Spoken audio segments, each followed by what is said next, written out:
Yan, magandang hapon, Buhay Tracking. Kahit medyo mainit, sinadya natin, pasyalan natin ang isa sa magandang simbahan dito. Dito sa parte ng Cebu, Buhay Tracking. Medyo mainit man pero hindi natin ninalintana. Yan, pinuntahan natin ang isa sa magandang simbahan dito sa parte ng Cebu, Buhay Tracking. Yan, sa sobrang luwang po ng kanilang yan po ang napakagandang simbahan po muli dito. Yan, binalikan muli natin ang mga idol.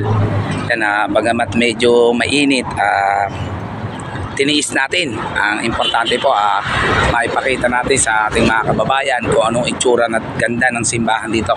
Para siyang idol, Buhay Tracking, parang lumang simbahan siya. Yan, parang kagaya siya ng simbahan ng dyan sa parte ng sa parte ng Ilocos, mga idol.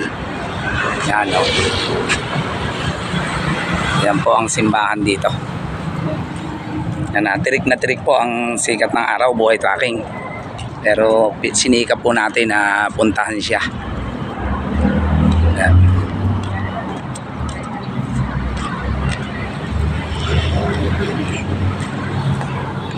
Yan po, napakaganda po at malaki ang simbahan na yan. Yan, lapitan po natin na Buhay Tracking. Upang makahingi tayo ng konting dasal at panalangin po.